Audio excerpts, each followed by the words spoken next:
पूरी सतगुरुदेव भगवान की जय। तो प्यारे भक्तों, इस पावन श्री वृंदावन धाम में जो आप लोग बैठे हैं, इसके लिए देवता तरसते थे पहले। अब और हमें आपको, मुझे शायद उम्मीद है कि ये पहले जन्म का कोई हमारा भजन कोई भगवान के चरणों में है, जिससे हमें वृंदावन धाम में बैठने के लिए मिला। इसके लिए ब्रह्मा जी ने 60,000 वर्ष की तपस्या की कि वृंदावन धाम में हमें वास मिल जाए। और आप इसको सच्ची मानना कि वृंदावन जो धाम है ये ब्रह्मा जी की सृष्टि में नहीं आता है। सभी भक्तों से निवेदन है कि ध्यान से सुनेंगे। जो ये वृंदावन धाम है ये ब्रह्मा जी की सृष्टि से परे है। ये श्री हमारे किशोरी जी का, श्री लाडली जी महाराज का एक अंश बताया हुआ है। ये राधा रानी का अंश है, ये श्री वृंदावन धाम, जिसमें हम बैठ करके, और ये बड़ा सौभाग्य समझना कि वृंदावन में बैठ करके जिस भक्त ने 1 घंटा भगवान का नाम कीर्तन, राधा नाम कीर्तन, कृष्ण नाम कीर्तन, राम नाम कीर्तन, में प्रभु के सहस्त्रों नाम है, कोई नाम एक नहीं है। कोई हरि कहता है, कोई नारायण कहता है, कोई परब्रह्म कहता है। यानी सहस्त्रों नाम है, बताने के कितने नाम गिनाऊं? सहस्त्रों में हजारों नाम आ जाते हैं। एक सहस्त्र हजार, 1,000 का होता है, लेकिन सहस्त्रों न गिनती। तब संतों ने कहा है कि हरि अनंत और कथा अनंता। चाहे ईश्वर कहो, चाहे अल्लाह कहिए, चाहे उसे मालिक कहिए, लेकिन संसार का पिता मैंने सिर्फ एक देखा है। संसार का पिता केवल एक है, संसार का मालिक एक है, हजार नहीं। अब कोई कहता है कि हम हिंदू धर्म में हैं, मुस्लिम धर्म में हैं। अरे प्यारे, सारे धर्म में आते हैं। कोई जैन धर्म वो भी धर्म में लग रहा है, मुस्लिम धर्म वो भी धर्म ही है, अधर्म तो नहीं लिखा किसी पे। फिर आप एकत्रित क्यों नहीं हो रहे? आपके मन में एक ईर्ष्या क्यों आती है? अगर ये ईर्ष्या रहेगी तो उस मालिक के प्यारे आप कभी नहीं बन सकते। जिस व्यक्ति के अंदर ये आई ना कि मैं छोटा हूं, ये बड़ा है, यह हमारे धर्म में नहीं है। अरे प्यारे, बुद्ध ने याद कर कि संसार का जब मालिक एक है। भागवत में प्रथम स्कंद में श्लोक है, ओम सच्चिदानंद रूपाय विश्वोत्पत्ति आदि हेतवे तापत्रय विनाशाय श्री कृष्ण वयम नमः। कि सृष्टिकर्ता मेरे कृष्ण हैं, वो ही सब रूपों में व्यापक हैं। तो मैं सभी से वंदना करता हूँ। भागवत में प्रथम स्कंद में भगवान के 3 नाम बताएं, सत्य, चित्त, आनंद।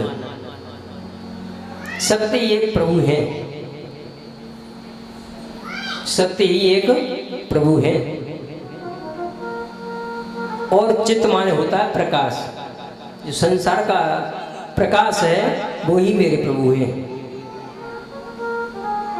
और आनंद, आनंद ही साक्षात मेरे ठाकुर श्री राधा वल्लभ लाल, जिनके अनंत नाम हैं। कोई बिहारी जी कहते हैं, कोई राधा रमन कहते हैं, कोई राधा गोविंद कहते हैं, कोई राधा दामोदर कहते हैं। मैं प्रभु ने क्या न किया। वो आपने सब लोगों ने कथा सुनी, सब लोग जानते हैं कि जब जब भूतल पर पाप हुआ, अत्याचार हुआ, मेरे ठाकुर ने अवतार लेकर के देवताओं की रक्षा की। अगर मेरे ठाकुर अवतार नहीं लेते तो आज हम और आप यहाँ नहीं होते। लोग कहते हैं कलिकाल बुरा हुआ है, बुरा है, कलयुग बुरा है। मैं सर्वश्रेष्ठ युग मानता हूँ इसको। अब मैं बताऊं श्रेष्ठ क्यों मानता हूं कि 10 सत्युग में 10,000 वर्ष तक तपस्या करता था। 10,000 वर्ष तक एक पैर के अंगूठे पर खड़े होकर के और ब्रह्मचर्य से रह करके 10,000 वर्ष तक तपस्या करता था। तो वो फल की प्राप्ति होती थी। उतना ही फल आज हमें मात्र 24 घंटे में मिल रहा है। उतना ही फल 24 घंटे में प्राप्त कर सकते हैं केवल नाम कीर्तन में। राधा नाम कीर्तन, कृष्ण नाम कीर्तन, राम नाम कीर्तन, हरि नाम कीर्तन, कोई भी एक मेरे प्रभु का नाम लेकर के और 24 घंटा अखंड कीर्तन नाम कीर्तन करता है तो वही 10,000 वर्ष तपस्या का फल है, वो हमें 24 घंटा में प्राप्त हो जाएगा। बोली श्री राधा वल्लभ लाल की जय। तो प्यारे भक्तों, लेकिन हम ये कर नहीं पाते। सब में मन लग जाएगा, टीवी में लग जाएगा और घर परिवार की बातों में, परपंचों की बात करने में व्यक्ति पूरा दिन निकाल सकता है, सुबह से शाम तक। कभी किसी व्यक्ति की बुराई करेगा, कभी किसी के बारे में बोलेगा, कभी किसी, शायद है सुबह से बैठ जाए शाम तक उसे पता नहीं चलेगा कि शाम कहाँ निकल गई। और जीवन दुखी किस लिए है? दुखी इसलिए है, कबीरदास महाराज क्या लिख रहे हैं कि कबीरा तेरी झोपड़ी गलगट्टों के पास और करेगा सो भरेगा तुम के हुए। अगर प्यारे भक्तों सुखी रहना है इस जीवन में तो हमें किसी के बारे में बोलने का कोई अधिकार नहीं है, किसी की निंदा करने में कोई अधिकार नहीं है। हमें अपने लगन में रहना चाहिए कि हमें क्या करना है। और जो खुद को जीव देख लेता है उसके आनंद आ जाते हैं। तत्व का ज्ञान तभी होगा जो अपने अंदर कमियां झांकेगा और अपने अंदर ही देख करके तब मेरे प्रभु को प्राप्त कर सकता है, अन्यथा ऐसे कोई साधन नहीं है। और प्यारे भक्तों, एक और बात कहूँगा, मैं ज़्यादा बड़ा विद्वान नहीं हूँ, लेकिन कुछ कड़ मैं आपको ऐसे बताऊँगा गुरुओं के कृपा से जो हमें मिले हैं।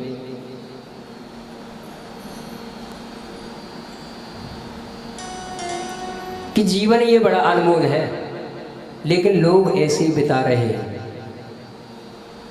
लोग ऐसे ही बिता रहे हैं। बड़े सौभाग्यों से ये मानव देह मिलती है। और ये मिला किस लिए? आपको पता है किसी को?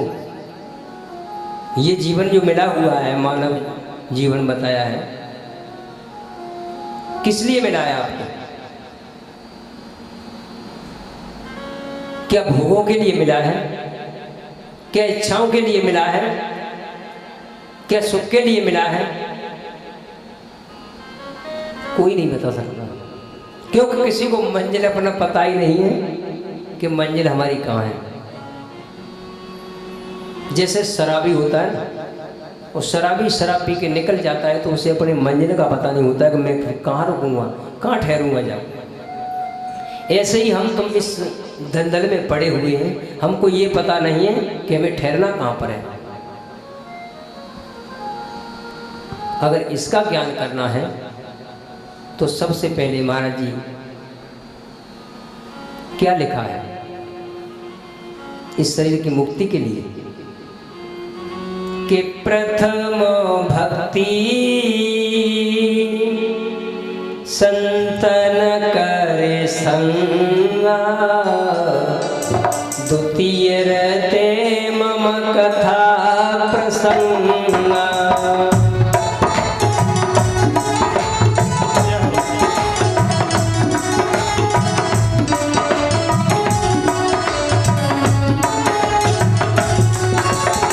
ये बड़ा सौभाग्य है कि भगवान की कथा में बैठने के लिए मिलता है।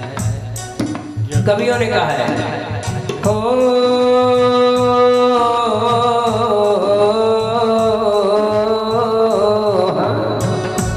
प्रथमो भक्ति संतन करे संगा, द्वितीय रहते मम कथा प्रसंगा।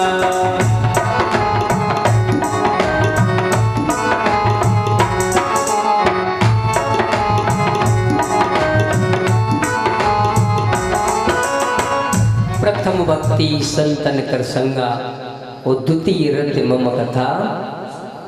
भक्ति हमारी संतों से शुरू होती है, गुरुओं के चरणों में बैठ करके शुरू होती है। जिन्होंने संत का संग नहीं किया, गुरु के चरणों की सेवा नहीं की, गुरु को जान नहीं पाया, वो तत्सत को पहचान नहीं पाएगा, वो प्रभु की प्राप्ति नहीं कर सकता। कितनी भी माला फेर लेना, ये दुनिया माला घुमा रही है, माला से कल्याण नहीं होता है।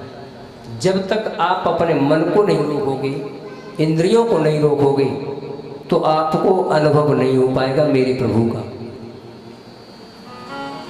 माला आप चल रही है और चित्त भाग रहा है, कहीं परिक्रमा चल रहा है और माला घुमा रहे हैं, उस माला का मेरी नज़र में तो मुझे ज़्यादा बड़ा ज्ञान नहीं है, लेकिन हमारी नज़र में उसका कोई महत्व तो नहीं है।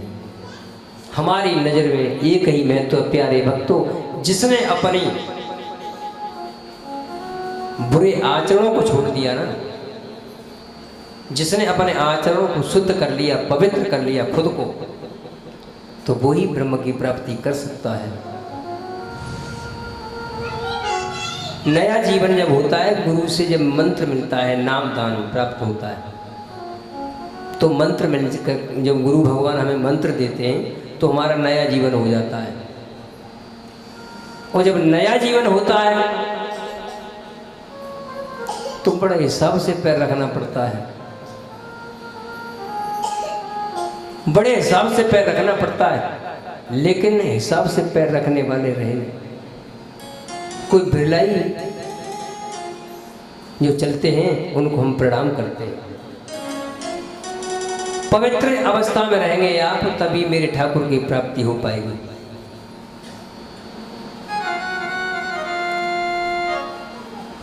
अब पवित्र में आप ये कहेंगे कि हमें क्या करना चाहिए। सत्संग का अर्थ है सत माने प्रभु। प्रभु का जब संग किया है हमने, हम किसी के शरणागति हुए हैं, किसी गुरु के चरणों में चले गए हैं और गुरु की आज्ञा का पालन न किया तो जिंदगी व्यर्थ है, गुरु बनाने का कोई लाभ नहीं मिलेगा। गुरु हमारा कैसा ही है, लेकिन हमें गुरु का क्या देखना है, गुरु का कर्म नहीं देखना कि गुरु क्या कर रहे हैं। गुरु के जो शब्द हैं, जो उन्होंने मंत्र दिया है, नाम दिया है, वो हमारा मिथ्या नहीं हो सकता। और गुरु है कौन? गुरु कोई एक साधारण इंसान नहीं हुआ करता किसी का। गुरु साधारण इंसान हो नहीं सकता है। और गुरु ही मेरे कृष्ण हैं। कृष्ण बंदे जगत गुरु, भी तो सबके गुरु हैं। कृष्ण सबके गुरु हैं और वो ही सबके हृदय में बैठ करके जब हमें नाम की प्राप्ति होती है, उसे सिखाया जाता है कि बेटा ये जीवन नया है। और जब नाम मिल जाता है, नया जीवन हो जाता है, तो पुराना जो तुमने किया पाप अगर आगे नहीं करते हैं आप, तो उन पापों का दंड आपको नहीं मिलेगा। जैसे आज आपने संकल्प ले लिया कि आज से हम नहीं कोई पाप करेंगे, किसी की निंदा नहीं करेंगे, किसी की बुराई नहीं करेंगे, बुरे आचरण नहीं करेंगे, तो उसी वक्त तुम्हारा पाप नष्ट हो जाता है। जैसे श्री प्रेमानंद महाराज जी ने बोला है कि एक बार राधा बोलने से सारे पाप नष्ट हो जाते हैं। प्रभु के नाम में इतनी शक्ति है कि एक बार राम बोलने से सारे पाप नष्ट हो जाते हैं, एक बार हरि बोलने से सारे पाप नष्ट हो जाते हैं। लेकिन ये है नहीं कि आज आपने राम बोल दिया या राधा बोल दिया, कृष्ण बोल दिया, पाप नष्ट हो गए, लेकिन आपने आगे के लिए पैर कैसे रखना है, इसी को सत्संग कहते हैं। अब आप सारी बात समझ रहे होंगे कि आगे हमें कैसे चलना है। एक देहाती भाषा में समझाऊं कि एक लड़की लड़का की शादी होती है, तो वहाँ पंडित जी महाराज संकल्प करते हैं कि आज से तुम पति पत्नी हो। वहाँ संकल्प होता है, वहाँ जल देवता और अग्नि देवता मौजूद होते हैं, विराजमान होते हैं, प्राकट्य रूप में होते हैं। उस समय अग्नि का जब हवन कुंड चलता है, उस समय हमने फेरे लिए हैं, संकल्प किया है, उस संकल्प का याद करना चाहिए भाइयों, उस संकल्प का याद करना चाहिए बहनों कि मैंने क्या संकल्प लिया है। वो कोई साधारण अग्नि नहीं, अग्नि स्वरूप ही मेरे प्रभु हैं। वो मेरे ठाकुर के सामने संकल्प लेने के बाद तुमने अपने इंद्रियों को नहीं रोका, पति की आज्ञा में नहीं चली या पति पत्नी की आज्ञा में न चला, तो हमारी नज़रों में हमें जितना ज्ञान है गुरुओं ने सिखाया वो जिंदगी बेकार है। आपको भगवान की प्राप्ति इस जन्म में तो छोड़ो, 70 जन्म ले लेना, आपको प्राप्ति नहीं हो सकती। 70 जन्म ले लेना, भगवान की प्राप्ति नहीं हो सकती। अब हमने अपनी पत्नी से संकल्प लिया, भगवान ने हमें पत्नी सौंपी, तो हमें अपनी पत्नी के अदर पराई स्त्रियों को माता एवं बहना की दृष्टि से देखना चाहिए, क्योंकि संकल्प हमारा इधर हुआ है, उधर नहीं। अगर हमारा जरा भी भाव चला जाता है तो हमारे सारे पुण्य नष्ट हो जाते हैं और पाप रज जागृत हो जाता है। भागवत में प्रथम स्कंद में मैंने लिखा देखा है, जो दारू पीते हैं, कान खोल के सुन लेना भैया, कोई पीता हो तो क्षमा करना, ये संसार है। जो लोग दारू पीते हैं, मदिरा का सेवन करते हैं और जो बात बोलने की नहीं है हमें वो बोलते हैं, जो लोग हैं किसी को मीट बोलते हैं, क्या बोलते हैं, चिकन बोलते हैं, अगर ऐसा लोग भच्चड़ करते हैं या पराई औरत का संग करते हैं तो भागवत में प्रथम स्कंद में आया है कि उसको प्रेत योनि प्राप्त होती है। वो प्रेत योनि में चला जाता है, उसे कोई रोक नहीं सकता, भगवान भी उसकी रक्षा कर नहीं सकते।